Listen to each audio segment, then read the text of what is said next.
idea adalah perkara paling mahal dalam dunia. Tahu tak anda? Cerita pendek ni tak semestinya bergerak dengan sinopsis. Dia juga boleh bertitik tolak dari statement yang kukuh.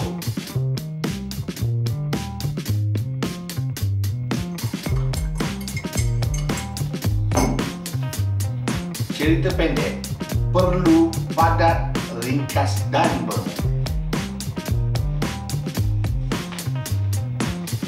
Impak cerita pendek ni sebenarnya dia seperti memberi satu tamparan tepat kepada khalayak. Macam saus tempek lah bahasa orang sekarang ni. Jadi, bagaimana hendak jadikan cerita pendek sedap?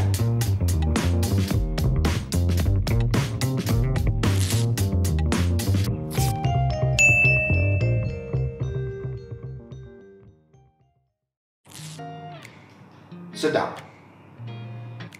Kenapa kita selalu gunakan perkataan sedap ni dalam pelbagai situasi? Contoh ni, makanan. Oi, sedapnya makanan ni. Ataupun macam tilam, bantal. Oh, selesanya tidur atas tilam dengan bantal yang empuk macam ni. Kalau lagu, oi, sedap gila dia ni. Okey, kalau bawa kereta, memandu. Ui, sedap betul bawa kereta Mercedes ni. Okey, sedap ni adalah suatu nikmat. Nikmat. Sebuah pengalaman yang menarik, yang memikat seseorang yang mengalaminya. Bagaimana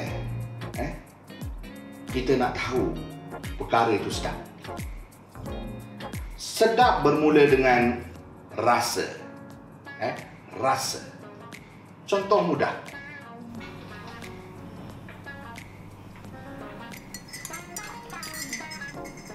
Air kopi.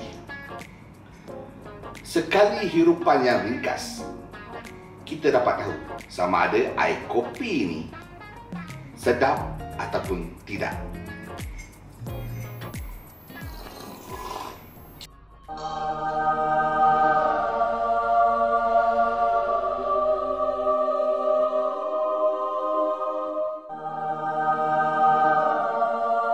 Sedap rasa air kopi ni.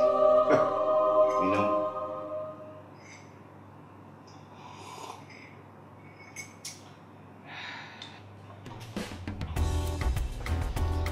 Apa itu sedap? Ada yang kata sedap itu pedas, manis, masam, pahit.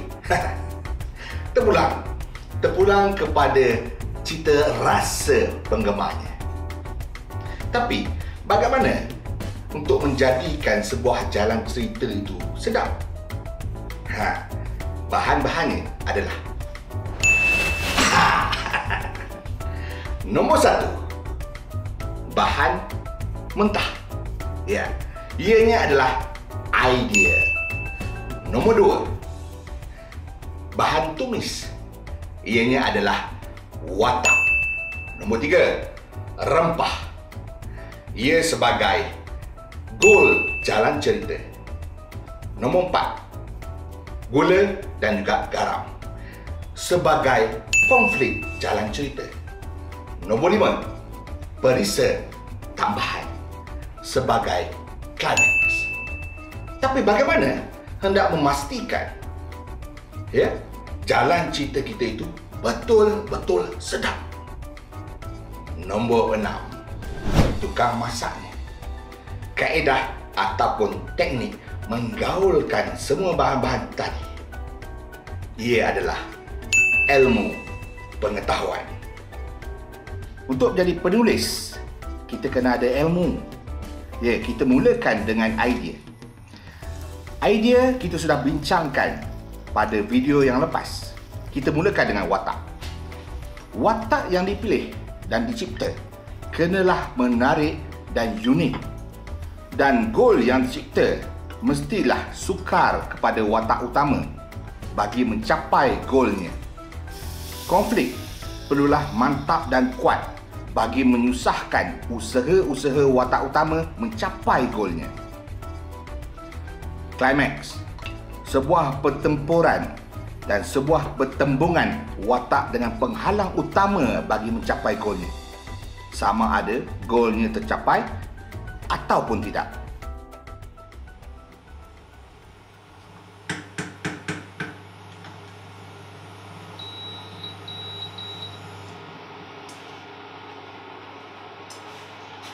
Sebagai contoh, filem Tan Sri Piramli, Sarjan Hassan. Wataknya sangat unik, iaitu budak baik yang miskin. Hassan, kematian ibu dan ayahnya sejak kecil dan tinggal bersama keluarga angkatnya. Dan sejak kecil Hassan dihina, dibuli sehinggalah dia dewasa. Jadi, apabila dia dewasa, lahirlah satu goal dalam diri dia untuk menjadi seorang yang berguna kepada negara. Dia daripada yang tiada apa-apa, zero to hero. Goalnya untuk menjadi seorang pejuang negara dan juga penyelamat tanah air. Kemudian setelah itu mengembaralah dia sebagai seorang pejuang untuk mencapai goalnya itu. Dan semasa perjuangan itu, pelbagai konflik yang menghalang dan menyusahkan watak Hassan ini mencapai golnya. Dan konflik yang paling besar apabila Jepun masuk ke tanah air dan dia berjuang habis-habisan bagi menyelamatkan tanah air.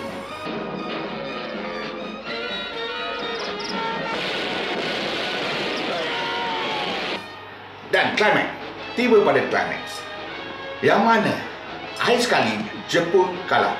Tinggal seorang saja lagi tali barut Jepun. Dan Hassan bertemu Buang, seorang pembelot. Dan dia berlawan dengan Buang itu. Dan akhirnya dia berjaya. Kita sama bangsa, bersatu padulah hendaknya. Tuhan selamatkan Hassan.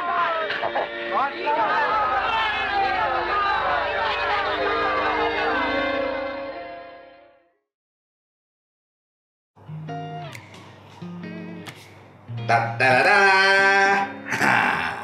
Sebuah masterpiece. Pendek, ringkas dan sedap. Sedap. Sedap. Sting aku. Sting.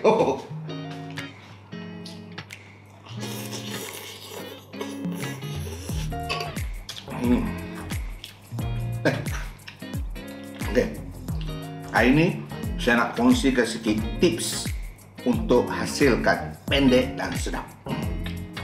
Yang pertama, mulakan cerita anda di tengah-tengah situasi. Yang kedua, kita kena pastikan cipta satu watak yang mana hidup dalam latar bukan kebiasaan wataknya. Contoh macam ni lah, filem Ratatouille. Seekor tikus tapi hidup di dalam chef, dalam dapur chef. Itu bukan kebiasaannya tu. Baik. Yang ketiga, penulis kena zalim dengan watak utama, mencipta konflik-konflik yang penuh zalim dan kejam supaya di hujungnya, climax, akan muncul katarsis yang sempurna. Selain pada itu, untuk menjadi seorang penulis yang baik, kita perlu banyak membaca, research, supaya input-input itu banyak masuk ke dada kita, ke fikiran kita. Ada pengalaman-pengalaman membaca, supaya output itu nanti kita menulis karya kita itu dengan baik dan sempurna, juga berkualiti. Okey, banyakkan baca, banyakkan research. Okey, bagaimana pula kalau kita nak kekalkan kesedapan itu? Kita percaya semua orang ada kebolehan masing-masing, ada rahsia kelebihan masing-masing yang kita panggil sebagai secret recipe. Kekalkan resepi anda, biar ia menjadi rahsia, dan teruskan menulis, hasilkan karya. Jangan berhenti, teruskan, dan selamat kita menjadi seorang penulis yang baik. Itu dia. Makan.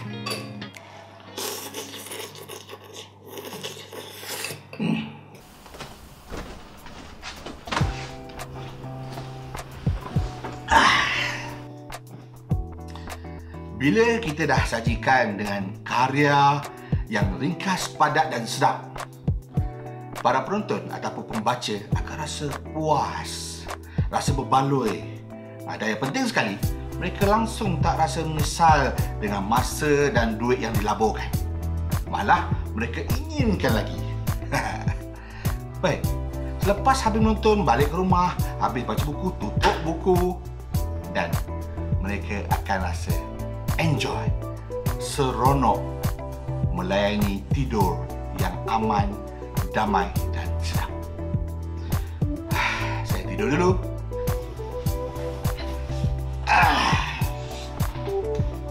Good night.